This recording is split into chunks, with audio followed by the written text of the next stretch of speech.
Hello there, friends. Welcome to BJJ Meditations. This is BJJ Meditations episode number 48. I'm your host, Joe Hannon, coming to you from a very soggy New Jersey that's about to get even soggier. Just made the difficult decision. It's Tuesday afternoon, Tuesday the 9th, by the way. Just made the very difficult decision with the rest of the partners at the school to close the school for the evening. With this massive storm system rolling in. I remember when I was a kid, we used to have snow to this time of year. We didn't have to worry so much about flooding as we did about not being able to get the Jeep out of the driveway. But hey, climate change is a mother, isn't it? What can I say? What came to mind, as I said, it was a difficult decision to close the school. And the reason why I said it was difficult is because I wrote this essay series before my son was born called The Idea of You. It was written in trimesters, essentially. And during his third trimester, there was this night at the school, and I believe I referenced this in a previous episode. There's a night at the school where this insane summer storm that I had never seen, the likes of which I had never seen before in my life in New Jersey, broke out. And I was driving home and just thinking, what kind of world am I bringing a child into? What can we expect of the climate over the course of his lifetime? And what I left out of that story, which perhaps I'll link to in the show notes, was that same night we had a number of students who were trying to get home from the school, just like me, and they were heading toward the river. I was heading away from it. Some of them got stuck, stranded in high water. Some of them had to turn around and wait out the storm at the school. Very dangerous situations. People could have been injured or killed. And ultimately, as a school owner, the safety of our students comes first, on and to some degree off the mat. So it's ultimately what informed our decision to close. It's a tough call. I tend to be more, I suppose, self-sovereign in nature. Some might say libertarian, but I don't like putting isms on things. But I value self-sufficiency and self-sovereignty and, to sort of honor the wishes of our Governor Murphy here in the state of New Jersey and respect his state of emergency is not something that comes naturally to me, but what does is protecting the people who are integral to our little community here. So that's where that decision came from. And it was a very easy decision to reach among the partners, but still painful nonetheless. We all want to train, right? That's why we're here. That's why we're listening to this podcast. I wanted to do something a bit unusual on this week's episode, and I wanted to share a meditation that does not come from me. It comes from the collection of Zen koans called Zen Flesh, Zen Bones, and I was really struck by this one, particularly one section which we will focus in on, but let me read it to you. It's very brief. It's called Everyday Life is the Path. Joshu asked Nansen, "What is the path?" Nansen said, "Everyday life is the path." Joshu asked, "Can it be studied?" Nansen said, "If you try to study, you will be far away from it." Joshu asked, "If I do not study, how can I know it is the path?" Nansen said, "The path does not belong to the perception world. Neither does it belong to the non-perception world. Cognition is a delusion, and non-cognition is senseless. If you want to reach the true path beyond doubt, place yourself in the same freedom as sky. You name it neither good nor not good." At these words, Joshu was enlightened. So I want to focus in on the very first part, which I don't know if you could see my Kindle here, but I actually highlighted it because it jumped out at me so much, where Joshu asks Nansen, "What is the path?" And Nansen said, "Everyday life is the path." Joshu asked, "Can it be studied?" And Nansen said, "If you try to study, you will be far away from it." Now, this has some obvious parallels, I think, to Jiu Jitsu, and it brings up this theme, which I think is central to the meaning crisis. And the meaning crisis is what is this situation that I've referred to on previous episodes. It's a byproduct of, I would argue, postmodern existence where with the dissolution of the state and an organized religion as like centralized centers, I suppose it's a bit redundant, centers of outsourced meaning making, people are feeling kind of lost. And I feel like this feeling of wandering, of feeling lost, came to the forefront of our attention during the pandemic, where people were doing and saying all kinds of strange things, both in the political realms and the personal realms, largely because things that they had relied on for decades, maybe, to make sense of the world kind of crumbled. The political parties started acting not like they had used to. Institutions we had come to rely on were not so reliable. People we might have thought were reliable suddenly presented themselves as not so reliable. So it was this great feeling of whiplash, I think, that many people encountered in the pandemic. I certainly felt it in a huge way. It forced a reorganization of how I relate to the world and how I relate to Jiu Jitsu too, since I couldn't train. Jiu Jitsu is my primary sort of method of meaning making, an embodied sense of active meaning making, and I couldn't train because for a while we had this very dangerous disease that thrived off of close proximity. Mercifully, it's not nearly as dangerous as it was then, but at the time it was some serious shit. But jiu-jitsu has a way of moving us from participatory or from perspectival or theoretical ways of knowing into the participatory. And I think that's what this koan is talking about here. When Joe Shen asks, what is the path? And Nansen says, everyday life is the path. Well, to me, jiu-jitsu is certainly a part of my everyday life, but we can sort of take that and look at other things as comprising this everyday life. Like, it doesn't necessarily have to be a deliberate art or a practice that we have. It could be like washing my face is everyday life. So that is the path. Or it could be something more even, kind of mundane or basic, like taking your dog out for a walk. Like, that is the path. All of these things are the natural ebb and flow of life that we are immersed in. And we do so without thought, without thinking, without meditation. We're fully present to it. And as soon as we sort of bring this observer nature or this like critical nature into it, where we are trying to study it, as Nansen said, if you try to study it, you'll be far away from it. Joshu is asking, like, can I study this? And Nansen says, if you try to study it, you'll be far away from it. We edge away from the participatory way of knowing, and it becomes more of a perspectival or theoretical way of knowing when we try to study rather than to engage. So we're constantly, at least I find in my jiu-jitsu, I'm constantly walking this tightrope of like, when should I just be immersed in it? And when should I be more critical? When should I have this more detached way of knowing? I believe what this koan is suggesting is that there is no differentiation. All of these things are experiences arising in consciousness, and to try and attach too closely to one or the other is to remove yourself farther and farther away from the experience as it's unfolding. But, koans tend to be, some might say, pointless. They're supposed to be this problem that your mind wrestles with to the point of exhaustion. And then as soon as you're exhausted, then you can truly begin to see what's what. But I feel like this one has a point, and maybe that's because I haven't exhausted my mind sufficiently. And I feel most clear about this point when I relate it to jiu-jitsu. So, for example, like there's this dynamic that I've noticed in grapplers for as long as I've been training. And these are the people who I like to call them their footage watchers. They watch a ton of instructionals. They have lots of opinions on the sort of cutting edge of the art, who the most elite athletes are. They have an encyclopedic like knowledge of these athletes and what they're known for.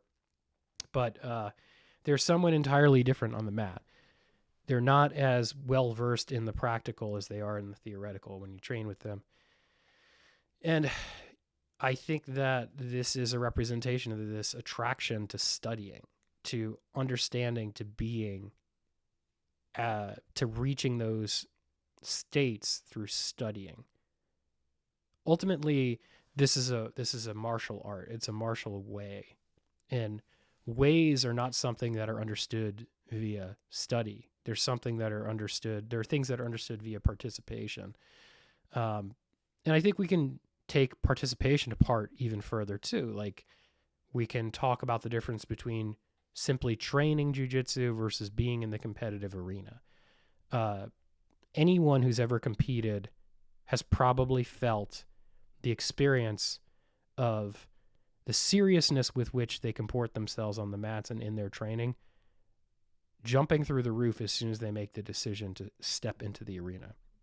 They decide to prepare for a competition, and all of a sudden, the stakes are a little bit higher, or the perception of the stakes are a little bit higher anyway. I don't know if they actually are or aren't. I suppose it depends on who you are and what your goals are for a competition. But to me, it's undeniable that something changes when you make the decision to compete. And when you're simply just training, there's a playfulness to your training that's simply not there when you're getting ready to compete. When you're getting ready to compete, all of the fat gets cut away and you're just focusing on whatever your strengths are and how to channel those strengths into winning. At the same time, you're holding in awareness the various things your opponent could be doing or how you might respond in given situations. But ideally, your competitive mindset and your competitive output is coming from this place of strength, and it's coming from a strong internal locus of control. But regardless of all of that, the point is that this process, this narrowing, this constriction happens as a result of making the decision to be in the arena. And that's, I feel like there's a saliency to that you just miss if you are simply training just for the sake of training. It's an experience that you're not going to have. It's an aspect of participatory knowing that you're not going to have. And there's only one way to have it, and that's to commit yourself to it. You're not going to get it from studying. You're not going to get it from thinking. You're not going to get it, as they say, from perception or non-perception. This is not a binary thing. Like, perception is a part of it, non-perception is a part of it. The only way to experience it is to experience it fully. And that kind of leads me to think that jiu-jitsu as an art, if we're truly going to look at this as a practice within which we could experiment with Zen or practice it with Zen tenets at its heart, it's not really a matter of being closer or farther from jiu-jitsu. Really, it's a matter of being in it, like being immersed in it, and being immersed in it in its totality. That includes all of the negative emotions that come along with it. That includes all the physical pain. That includes all the positions you love and the positions you don't love. That includes all the training partners who have your number and all the training partners you can wipe the floor with it. With all of this is a part of it. It's like looking out at like a vast body of water, right? I see jiu-jitsu before me, this vast ocean of technique and ideas and skills and experiences. We can sit there and we can talk about this ocean. We can ask people, hey, what was it like for you? We can perhaps dip our toe in every now and then, or we can just get into the fucking water. We can experience it. We can feel how cold it is. We can feel how warm it is. We can feel how challenging it is. And that, I suppose, is what I am all about this year. And this transcends just competition. Last year I talked a lot about competition, especially in the run-ups to Masters Worlds, but I'm in a different phase of life right now in my jiu-jitsu. Yeah, I'm a black belt. Yeah, I'm a competitor, at least a hobbyist competitor. But now I have a school. I'm a partner in this school with Emily and John and Andrew. And I have responsibility to the people who choose to train there. I'm responsible for making sure that they have the most engaging experience possible. I'm responsible for making sure that they are on this path toward learning and toward mastery. I'm responsible for making sure that the community that surrounds them sustains them and is nurturing to them. And I'm not responsible for all these things alone. I have, fortunately, a ton of support from all of these people, but this is part of my experience now. All of these things that were not a part of my experience sitting in this chair a year ago. The ocean, the body of water that is jiu-jitsu for me has gotten much, much larger, much more complicated, much more turbulent. Like here I am at the top of this episode, fretting about whether to close the school or not, and how that might affect the students, and how leaving the school open might affect the students. And these are all considerations that were not on my radar a year ago. So all of these things, as much as they provoke feelings of anxiety or frustration or anger or joy or sorrow, all of these feelings are a part of the experience. And you're probably sitting here right now listening, if you've made it this far into the episode, relating to this martial art in your own way. It's probably calling up similar feelings, both negative and positive, similar experiences, both negative and positive. All of that is a part of it. All of that is inseparable from the experience. You cannot study your way out of it. No amount of mastery is going to take any of that away. It's always going to be there. All we can do is get in the fucking water and swim. And I hope that we can all do that together this year. That's really all I've got for you today. Hopefully that was constructive for you. As per usual, the new website is up, bjjmeditations.com. That's where you can book an in-person or online coaching session with me. That's the best way to support me. I think that's also how you'll get the most out of this whole service. I said the other day to one of the listeners of this podcast that I'm confident that I can make your jiu-jitsu better, regardless of who you might be. You can learn something from anyone. I learn things from white belts and blue belts all the time. Chances are I have something to teach you. But I think where I can really make a difference is in connecting this art to the bigger picture. And that's what I would love to work with you on if you are so moved. If not, you can always make a donation to offset production costs of this podcast, because there are production costs associated with it.